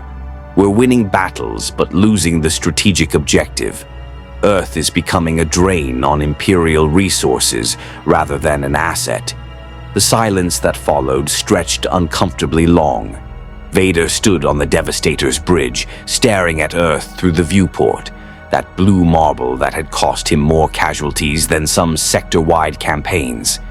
The planet should have fallen in days. Instead, it had become a wound that refused to heal, a primitive world that somehow resisted galactic might through sheer stubborn refusal to acknowledge the inevitable. "The rebel transmission changed the equation," Vader finally acknowledged. "Before, they fought from ignorance and desperation. Now they fight with knowledge and hope. They understand we can be beaten because they've seen it proven across the galaxy. That changes their calculus of acceptable losses." "Yes, my lord, and there's another factor." Cross pulled up intelligence reports showing increased rebel activity in the wider galaxy. Alliance forces have launched major offensives in 3 sectors while we've been occupied here. They're exploiting our distraction, High Command is requesting our fleet's return to priority theaters.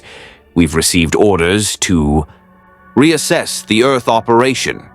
Reassess, Vader repeated flatly. High Command wishes to withdraw. Not withdraw, my lord. Strategic repositioning. We've established garrison forces in compliant territories. We control approximately 40% of the planet's surface and 60% of its population. High Command suggests we consolidate those holdings, establish a permanent occupation presence sufficient to maintain control, and redeploy the fleet to more critical operations. Vader turned from the viewport, his mask regarding Cross with unreadable intensity. You're suggesting we leave this conquest incomplete, that we accept a partial victory. I'm suggesting we accept reality, my lord. Full planetary pacification would take years and resources we don't have, but we can maintain control of the territories that surrendered, extract resources from those regions, and keep the resistance zones contained through blockade. It's not the outcome we projected, but it's a sustainable position. For a long moment, Vader considered. Every instinct, every principle of Imperial doctrine demanded he reject the suggestion. The Empire didn't accept partial victories. Worlds either submitted completely or were destroyed as examples. But Earth had proven different, too populous to destroy, too determined to conquer quickly, and now too educated about galactic politics to be cowed by traditional terror tactics. Very well, Vader said finally, the words carrying the weight of reluctant concession. Implement Phase 3, occupation protocols, consolidate forces in compliant territories, establish permanent garrison posts with sufficient strength to maintain control. Deploy orbital stations to enforce the blockade. Nothing leaves this system, nothing enters without Imperial authorization, and inform the Resistance leadership that we are willing to negotiate terms. Cross blinked in surprise. My lord, the humans have proven they will fight to extinction if necessary. Pointless waste of potential Imperial subjects. Offer them a partition. We maintain control of occupied territories. They maintain autonomy in resistance zones. Neither side conducts offensive operations. A Cold War, I believe they call it. Expensive conflicts without resolution. If they accept, we achieve strategic objectives without further resource drain. If they refuse, we demonstrate they chose continued suffering over reasonable settlement. The proposal, transmitted through neutral channels to what remained of Earth Resistance Command, reached General Chen in a new mobile headquarters somewhere in the Andes Mountains. She read the terms with a mixture of relief and bitterness. The Empire would keep the territories it held, 40% of Earth's surface, including most of Asia, parts of Europe, and significant portions of Africa and South America. But they would stop actively conquering new territory and lift restrictions on the resistance zones. It's not victory, she told her staff, gathered in the cramped bunker that served as their command center. They're keeping billions of people under occupation, but it's not defeat either. We fought the Galactic Empire to a standstill, forced them to negotiate, proven that Earth can resist. Do we accept? Asked Colonel Park, now her second-in-command after 3 of his predecessors had been killed in Imperial raids. Chen stared at the map showing the partition lines. Green for occupied Earth, red for free Earth. A planet divided, families separated, millions living under tyranny, while millions more retained freedom. It was Solomon's choice: accept imperfect survival or continue fighting for total liberation at the cost of uncountable lives. We accept, she decided, with conditions. The partition isn't permanent. It's an armistice pending full withdrawal. We continue building our strength. We maintain contact with the Rebel Alliance, and we make it clear that Earth will never stop seeking full independence. We're agreeing to stop killing each other for now. not accepting Imperial rule as legitimate. The terms were negotiated over 3 weeks of tense communications, with neither side trusting the other, but both recognizing that continued conflict served no strategic purpose. The final agreement established permanent garrison forces in occupied territories, not to exceed current levels, orbital blockade limiting but not preventing space travel, cessation of offensive operations by both sides, establishment of neutral zones for humanitarian aid and family reunification, Imperial commitment to reduce punitive bombardments in exchange for reduced resistance attacks, mutual recognition that the partition was temporary pending future negotiation. The armistice took effect on Earth's 100th day under occupation. Across the planet, weapons fell silent. Stormtrooper patrols continued in occupied zones, but stopped expanding their control. Resistance fighters maintained defensive positions, but ceased raids into Imperial territory. The war hadn't ended. It had transformed into an uneasy peace that could shatter at any moment. In occupied Seoul, Lee Jin-ho stood at the partition line, a border marked by Imperial checkpoints on one side and resistance barricades on the other. His sister lived 3 kilometers away in Free Korea. He could see the buildings of his childhood neighborhood across the divide, but couldn't reach them. The Empire had split his country, his city, his family. But he was alive. His sister was alive. And unlike the billions living on worlds where the Empire ruled absolutely, he lived on a planet that had fought back and survived. That had to mean something. "Is it enough?" his friend asked, standing beside him at the checkpoint. "We didn't win. Millions are still under occupation." "No," Jin-ho replied quietly. "It's not enough. But it's more than most worlds achieved. We're not free, but we're not broken. And as long as the resistance continues, as long as people remember that Earth stood against the Empire, there's hope for more." Aboard the Devastator, preparing to depart the Sol system with half the fleet redeployed to more critical theaters, Vader stood before the viewport one final time. Earth hung below, divided and scarred, but undefeated. He'd come to this system expecting another routine conquest. Instead, he'd encountered something that troubled him more than military setbacks, a reminder of what resistance meant, what it cost, and why beings fought even when victory seemed impossible. The Pope's question echoed again in his thoughts. "Does it bring you peace?" "Helm," he commanded, pushing the introspection aside with familiar discipline. "Prepare for hyperspace jump. Set course for the Corellian system. It's time to leave this world to its fate." As the Devastator's engines powered up, as the dimensional rift reopened to carry Imperial forces back to their own galaxy, Earth's resistance networks monitored the withdrawal with cautious celebration. The Star Destroyers were leaving, not all of them, but enough to shift the strategic balance.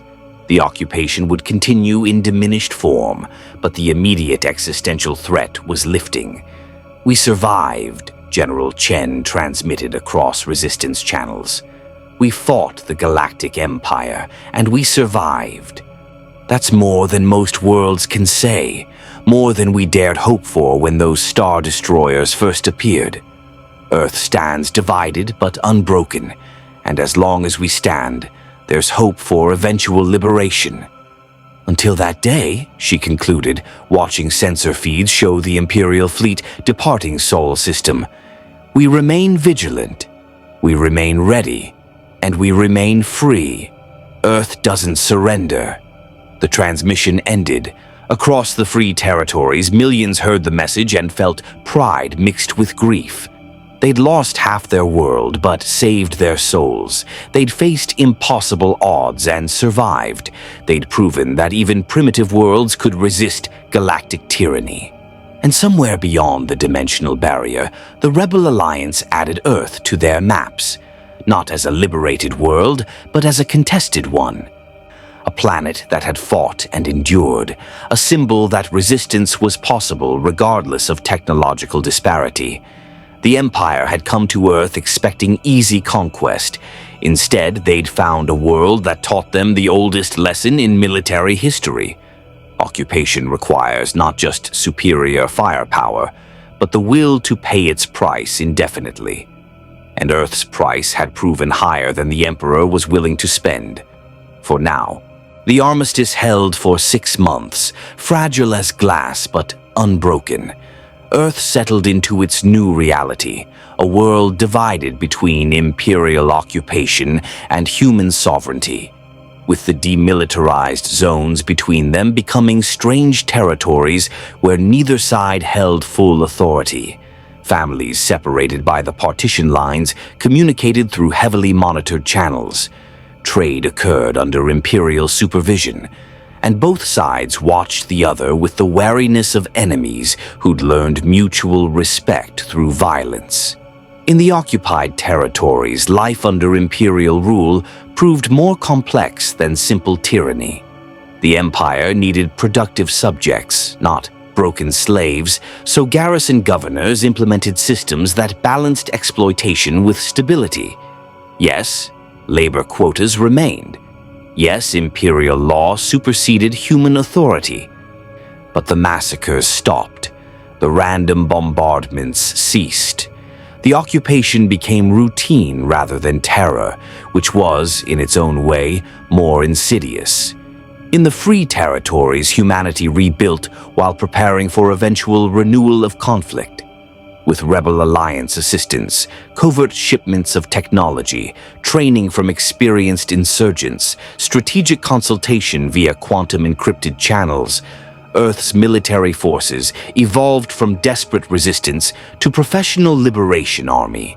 They studied Imperial tactics, adapted rebel strategies, and developed countermeasures for the technologies that had nearly destroyed them.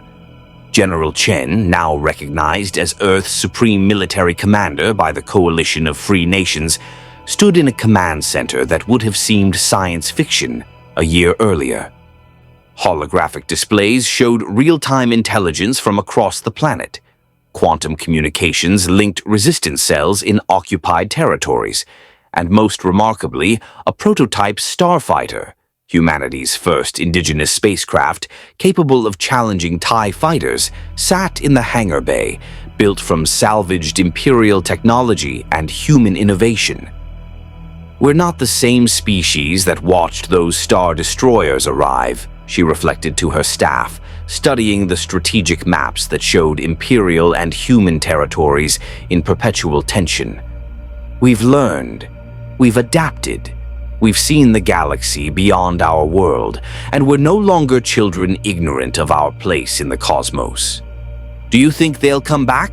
Colonel Park asked, the question that haunted every strategic planning session. "Eventually," Chen replied with certainty. "The partition is temporary for both sides. The Empire will return when they can spare the resources, when they've dealt with the Rebel Alliance in their own galaxy.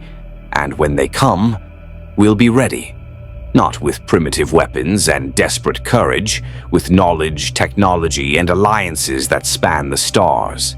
She gestured to the newest addition to the command center, a communication terminal displaying the Starbird symbol of the Rebel Alliance. Earth wasn't alone anymore. They were part of a galactic community of resistance, a network of worlds fighting the same enemy.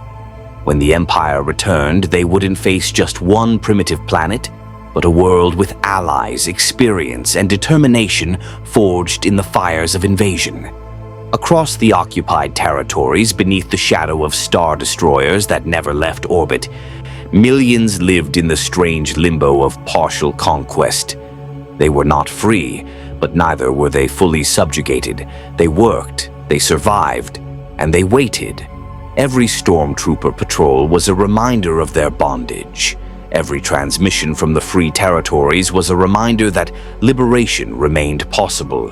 And in the space between stars, where dimensional barriers separated galaxies, both the Empire and the Rebel Alliance logged Earth's coordinates with different meanings. To the Empire, A problem postponed, a conquest incomplete, a reminder that even primitive worlds could resist.